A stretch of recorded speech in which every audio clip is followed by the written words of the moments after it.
Oh my God, hi. Hi. Hey, what's up? Welcome back to another video. If you are new here, my name is Teal Garcia. If you are not new here, thank you for coming back. I'm trying not to yell because I feel like in another video that I recorded, my microphone was super sensitive and even though I was just talking, it felt like I was yelling. So I'm gonna try to be a little calmer now. Today's video, we're gonna answer some questions that I found on the internet. No. If you hear weird sounds, again, microphone, very sensitive. If you hear weird sounds, it's the dog chewing on a toy and I can't get him to leave the room. So,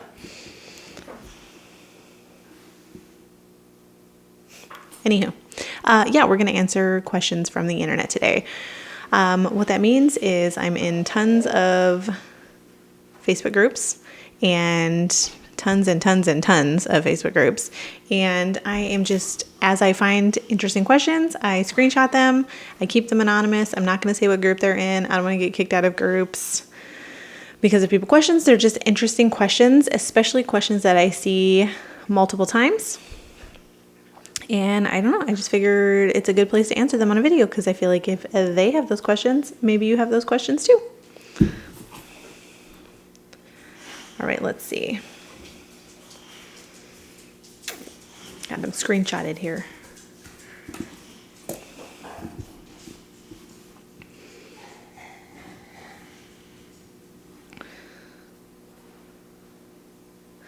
Okay, so the first question, it says, hey guys, quick question. I've been doing much better and learning very quickly. I'm noticing that I'm still overshooting a lot, a beginner habit, and getting large amounts of images, yada, yada, yada. So this person is asking if overshooting is okay and how she can stop doing that. First of all, overshooting is not a thing.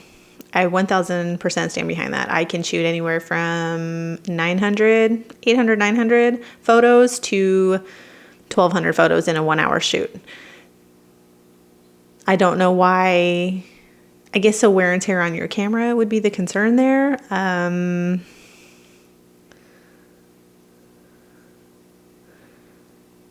She's asking how to keep,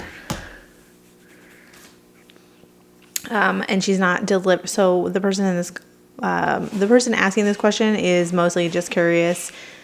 Lewis, come here. Louie, come here. Come here. Come here. Come on. Come on. Give me some love. Give me some love. Okay, I love you. Get down. Go play. Go play in another room. Go play. Sorry. Back to the question. Go. Nobody wants to play with you right now. Kick rocks. Go get on your bed. Go get on your bed. Go on. Go get on your bed. Good boy. Goodness. Anywho, the person that's asking this is asking, so to answer this question, I don't think there is an inappropriate amount of photos to take in a session. I say take more than you need. Sure, there would be like the wear and tear on your camera, but again, that's a very small thing compared to not getting enough shots, not getting the right shots, not getting every single little tiny moment. So I say overshoot like crazy. Like I said, about 900 photos to about 1200 photos for a 1 hour shoot. If there's kids, there's always more photos because you're just trying to get as many as you can, hoping to get the right ones. And then I deliver probably 45, 50. So I definitely overshoot and I deliver very few. And it seems like it's a concern for this person, but it's better to have more pictures than less pictures. Like I guess I don't see the problem, but so if you feel like you're overshooting, you're not. There's no such thing. Okay, moving on.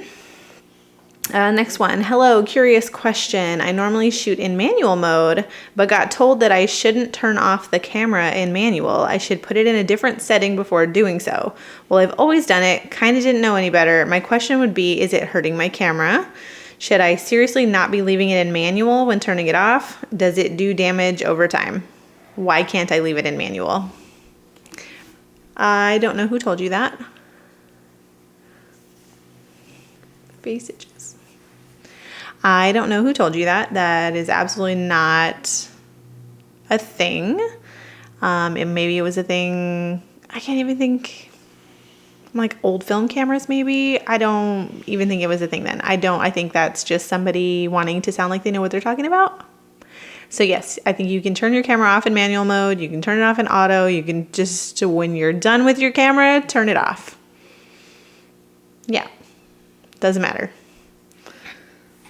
That was a weird question. I've actually never seen anybody say anything like that or ask anything like that. That's why I wanted to talk about that one.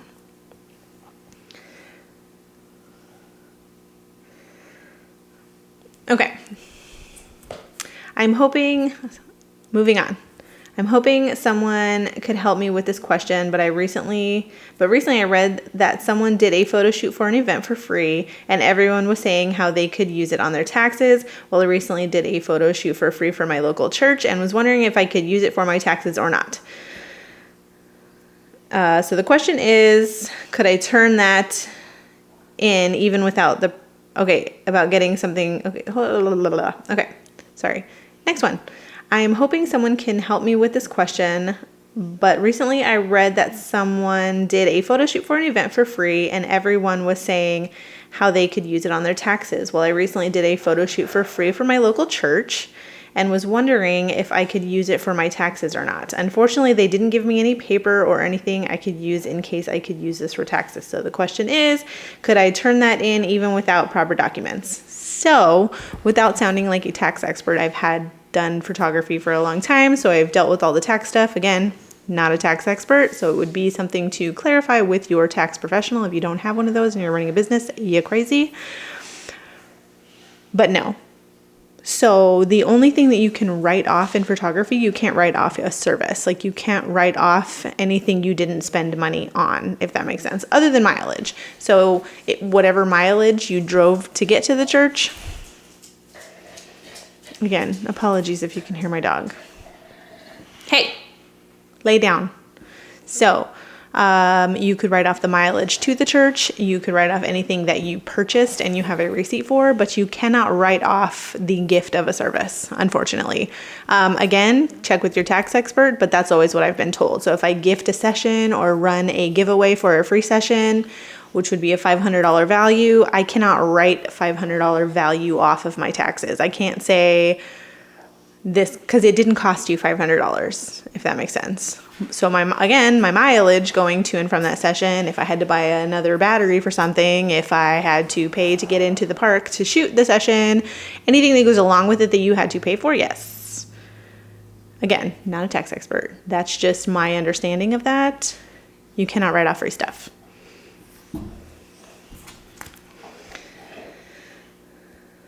Next one. Okay, photographers. I'm curious, what do you do when another photographer directly asks you where a location is? Question from a photographer who spends hours driving around location scouting, and am I wrong for feeling like I don't owe them that info? Also note, I have never asked another photographer for a location. So I think this is kind of a personal thing, and it depends on the location. I have found some really good locations that I've been asked about, and I don't want to share them. I had a photographer go as far as hiring me to do her photos so that she wanted a specific location, and then every time I went back to that spot, that photographer was in that spot. So essentially she paid for that location, and it was a spot that I probably wouldn't have given up. I would give a general response like, oh, it's on the west side, or Louie! It got dark in here. What are you doing? What is your deal?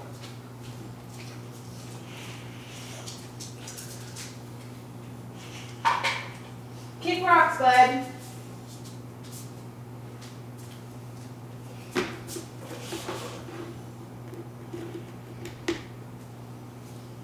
Go. Now. Go. Go. Out. Go.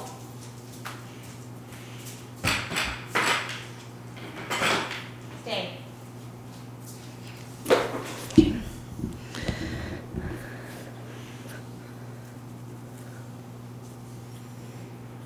Okay. As far as a general, I would give a general location, like, oh, it's over at that beach right there, or it's over on the west side, or it's over on the east side, or, oh, you know, if it's really a spot that you genuinely went out of your way to find. I also kind of think it's rude to ask. I think you can ask. I think it's fine to ask a photographer, but I think it's not fine to be offended if they don't want to tell you. I myself have spent a lot of time researching and looking around and finding locations everywhere we've lived that are special. And then for that location to get out where now there's 15 people there when you're trying to take pictures there. I get it. I don't think it's rude. No, I absolutely don't think it's rude to not tell somebody. I think it would be rude for them to get upset that you didn't want to tell them, if I'm being 100%. So if I asked, I was like, oh my God, I love that place so much. Do you know, like, can you tell me where this is? And they go, nah, I don't share locations. Fine. I'm a little bummed that you don't want to share the location, but like, no hate. Okay. My head hurts.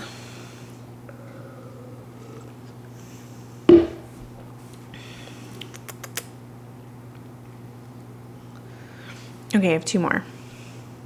How do you go about asking clients if it's okay to post photos from their session to social media portfolio for advertising? I know the photo rights are technically mine, but out of curiosity, I'd feel more comfortable double checking if they mind.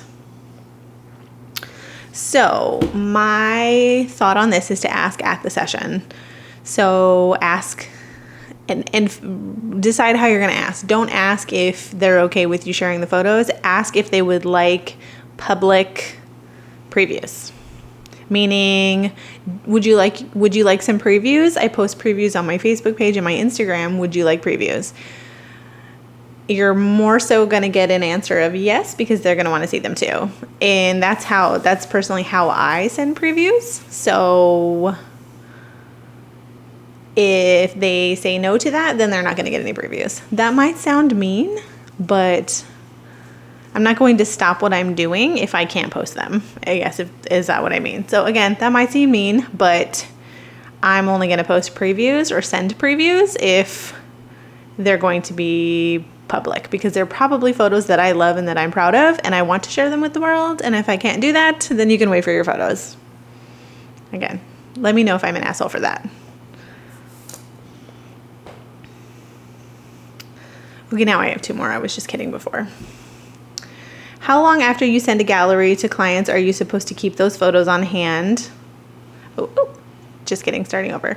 How long after you send a gallery to clients are you supposed to keep those photos on hand on a hard drive or card? Trying to understand the workflow processes of the pictures. So how long should you keep photos? I personally tell customers they get 6 months on the online gallery. So I use Shootproof and I say 6 months on the gallery. They'll be available to you. After 6 months, you're done.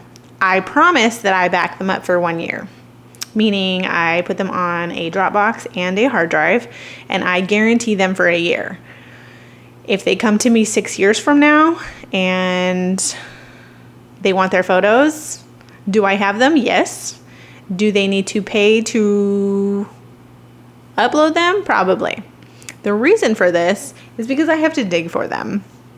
So anything before a year, cool. Let me get those back to you. Absolutely. I just guarantee them. You have access to them, even if it's through me for 1 year. Anything after that, there will be a re-upload fee, I guess. Mostly because too, like Dropbox, when I back up on Dropbox, and that's where I can find things the easiest usually, I have to pay for that service. So if you want me to dig around in my Dropbox that I'm paying to back up your photos, you're going to need to pay me for them. It would be a small fee.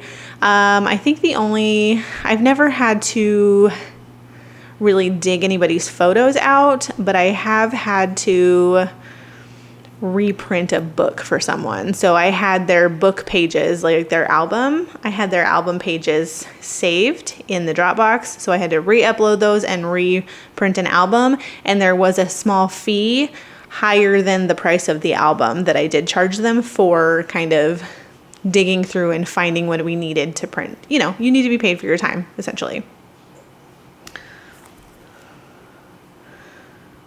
So that's going to be a personal thing of how long you keep things. But to me, if they don't download their photos in a year, then that's on them.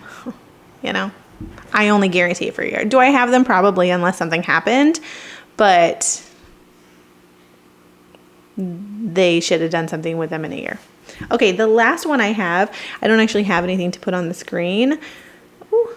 I don't actually have anything to put on the screen, but most of the questions, I saw this question a lot when I was scrolling through, and I see it all the time about sending, kind of goes with the last question, how to send photos to a customer, right? Because they're large files.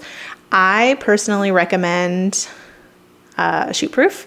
That's the one I've had forever. I think you can get pro plans. There's a free plan, and there's a $10 plan and a $20 plan, and you don't need a bunch so I don't know. I like Shootproof. I've tried Pixie Set in the past. I've tried, I think, PicTime in the past. I know, so I love Dropbox. Dropbox is a great way. I think it's $10 a month for a terabyte of storage. Again, don't quote me on that, but it's very, very cheap to back up all of your stuff and then you could send that way. I think Shootproof looks very professional, and they can heart the photos that they like. It's a great way to, if you are someone who is going to weed out their photos, let's say from 200 photos to 100 photos, and then they're going to select from those 100 photos which ones you're going to edit. If you're that kind of photographer, that works because you can send it to them and they can heart all of the ones that they like, and those would be the ones. When I've done that in the past, I didn't do editing, but I've done that in the past where I did a whole shoot and they only got 10 images. So I would have them heart the ones that they wanted, and then I would delete everything out of the gallery except those ones, or create another gallery and send them that with the download link. So I like that option too. They've done a lot of changing lately, which is nice, but I personally like Shootproof. Again, Dropbox is available. I know somebody commented something on one of the posts about using like Google Drive. Again, I've made videos in the past about looking professional, and I think having a gallery service where they can download what they want, they can view their images, there's pretty writing in there, there's your print release or contract that they've signed attached to it as well. Like, there's all kinds of good things. So I personally recommend Shootproof. Like I said, I've used a few. That's who I like. I can integrate it into my website. I used to have it done. I should probably do it again, to where there's a main page and the customer can log in and view their thing. I really should look into that again. I used to have it on my old website. But yeah, that's, as far as that question goes, that's what I think. All right, so that's all the questions that I found interesting. Let me know if you like this video. Let me know if you have any questions. I can do just a viewer question video as well. But that's all I have for today, and I will see you next time. Bye.